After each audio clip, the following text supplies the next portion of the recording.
علیشنګ او بادپخ د لغمان ولایت هغه ولسوالۍ دي چې د ځایي اوسیدونکو په خبره یې په تیرو جنګ جګړو کې له پامه غورځول شوي وي. تازه پکې دغه ولایت د کلو بیا رغونې او پراختیا ریاست د 190 شوراګانو پر مټ د ټولنیز ملاتړ او معاشیت پروګرام له لارې د 288 میلیونو افغانۍ په لګښت 244 رغنیزه پروژې بشپړې او ګټې اخیستنې ته وسپارل شوې. ولایتي چارواکي وایي په دغه پروژو کې د 40 کیلومتره په اوږدوالي د یو سړک، پلچکونو، کانالونو، استنادي دیوالونو جوړول او د کوڅو پخول شامل دي. 233 پروژې وي چې دا کم سړک 26 کیلومتره یا دولشات چې کوم سړک جوړ شوی دی هغه 8 کیلومتره هغه دی چې دا مجموع جوړیږي 40 کیلومتره.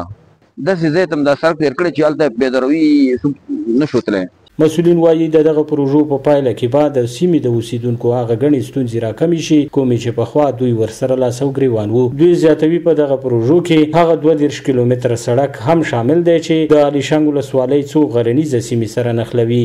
ټولنیز ملاتړ او معیشت پروګرام له طریقه چې په بادپخ او علیشنګ ولسوالۍ په 190 شوراګانو کې دا پروژه تطبیق شوله.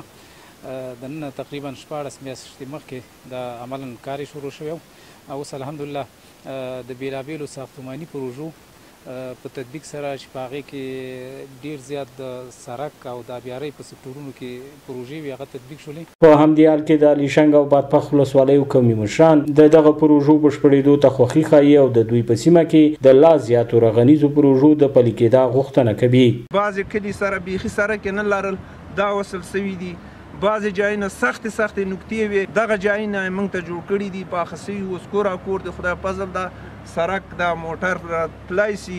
بعضې ځای کې واښونو ته ضرورت لرو هغه واښونه موږ ته هغه کې وپخوي او همدارنګې فرعي سړکونه کلو ته موږ ته قطع کړي او همدارنګې زموږ کلینیکونو ته ضرورت دی کلینیکونه موږ ته باید جوړ کړي. مسؤلین بیا د ولسونو ستونزې مني او زیاتوي چې ولایت مقام هڅه کوي د مرستندویو ادارو پر مټ په هغه سیمو کې رغنیزه پروژې پلي کړي چې په تیر کې د ناامنیو له امله ورته پام نه دی شوی. سړکونه، پلچکونه، کانالونه او د اوبو ذخیرې پاکول او د هغو ترمیم پکې وو، همدارنګه پیاده روي پکې وه، واښونه او د سړک ترمیم پکې وو. دې باندې تقریبا 280 میلیونه شاوخوا افغانۍ مصرف راغلی ده. یونیفس موسسې لخوا یې مالي ملاتړ شوی. د لغمان د کلو بیا رغونې او پراختیا ریاست د مسؤلینو د معلوماتو له مخې په دغه پلي شوو پروژو کې 19,211 بېروزګارو وګړو ته د کار زمینه هم برابره شوې وه او همداراز هغه بېوزله کسان چې د کار کولو توان یې نه درلود هغوی سره یې هم د خوراکي توکو مرسته کړې ده. سباون ساحل، وحدت نیوز، لغمان.